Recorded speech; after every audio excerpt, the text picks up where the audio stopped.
Well, the big news in the Big Ten this week did not surround Halloween. It did not surround football games. It surrounded what happened off the field with Jerry Kill, who abruptly announced his retirement following a return of epileptic seizures. Kill had been dealing with these seizures for several years, said he did everything he could, gave it every ounce to try to stay in his position, but simply was unable to do it. Tracy Claeys now takes over as the interim head coach as Minnesota gets back to work this weekend against Michigan. Kill, 29-29 in his 5 seasons on the sidelines for the Gophers. He was the Big Ten Coach of the Year last season, back-to-back 8-win campaigns in 13 and 14. First time the program had done that in a decade. While we certainly honor what Jerry Kill has done and we wish him the best in his recovery and in his retirement, Minnesota has to move on. They have to go forward. For this time, it will be Tracy Claeys for the rest of this season. When they go and look long-term, Jerry, what kind of football coach, what kind of person should this program be going after? You know, I think there's 3 major parts to search. The first part is who's available. And just like every other business in this country, it's whoever wants to be upward mobile. It's anyone who's not a Power 5 head coach or someone that's in the Power 5 head coaching that thinks that Minnesota's a better job. Then it's who Minnesota can afford. I think it's fair to say it's probably going to be in the bottom half of the salary structure, maybe the bottom third. And remember, the more you pay for a head coach, the more your staff is going to cost. There's a few examples where you can pay the head coach a bunch of money, but the assistants don't make it. But it's a big financial investment. And then the third thing, and I think the most important thing, Teddy, is the fit. And at Minnesota, I look to history. Here's the 2 best fits. Glenn Mason, Ohio State assistant, Kent State head coach, Kansas head coach, and then he goes to Minnesota. So he has head coaching experience, and all those jobs were average at best jobs. You had to do more with less. The next really successful coach at Minnesota, Jerry Kill, Saginaw Valley, Emporia State, Southern Illinois, Northern Illinois, and Minnesota. Those 2 coaches had this in common. They worked their way up. They got head coaching experience.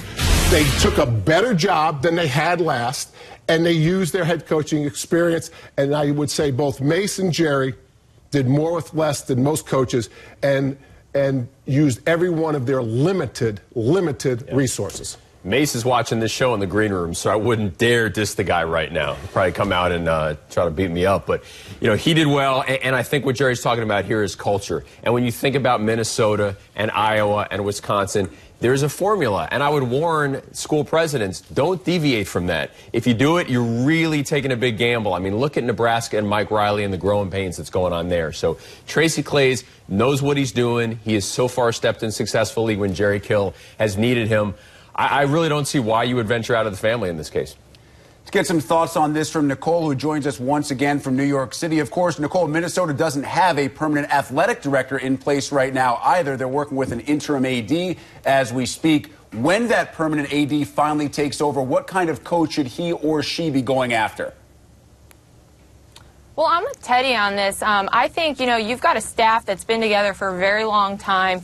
Really understands the culture, and they've been part of building Minnesota to where it is right now. We were talking about all the success that Jerry Kill has brought to the program. So I think you consider who you have right now.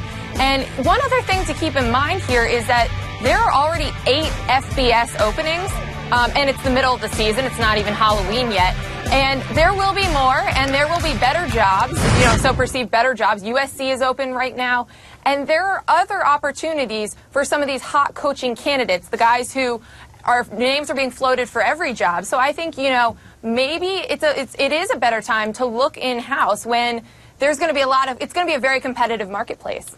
No doubt about it. More openings will be there at the end of the year. Yeah. Jerry, you touched on making the most of what is available to you.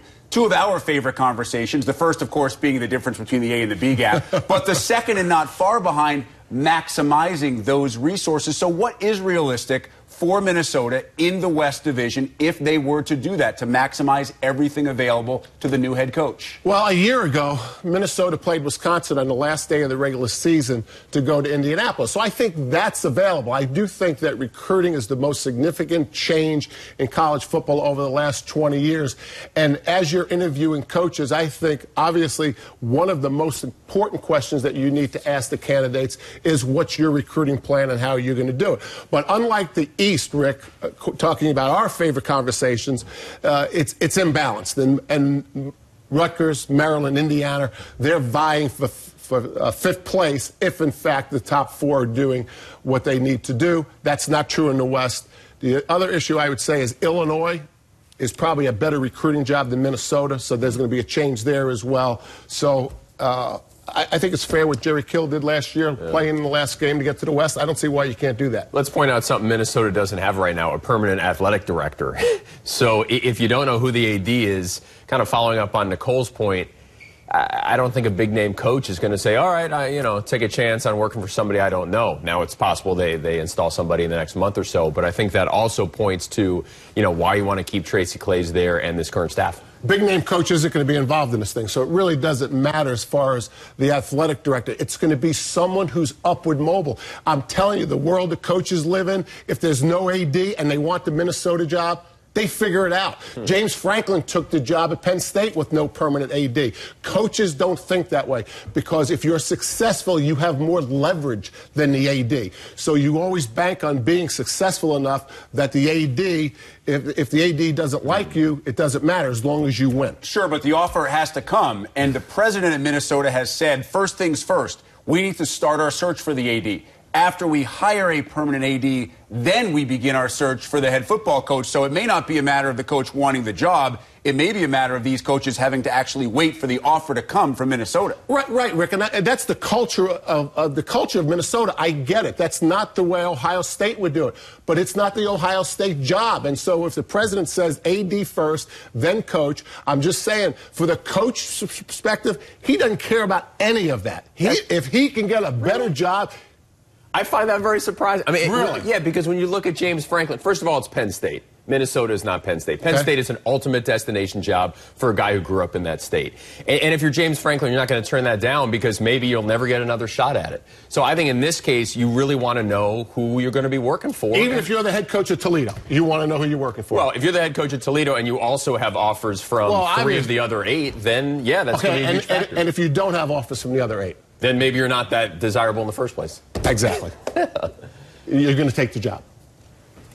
Spoken from experience? I'm just saying, it's the coach's world. Everyone wants to be upward mobile in this business like any other business. Why would you turn down a better job? Because you don't know who the AD is going to be? That's nonsense in the coach's world. Also, MAC coaches sometimes turn down lower-level Big Ten jobs because they feel like they can win more consistently, and they'll wait for a mid-level Big Ten job. Could be very interesting this year, though, because as many hot-name candidates as there are out there right now, Justin Fuente, Matt Rhule, all these names, there are so many big-time jobs that are going to be filled very quickly after the year ends. It may be a race to get those jobs.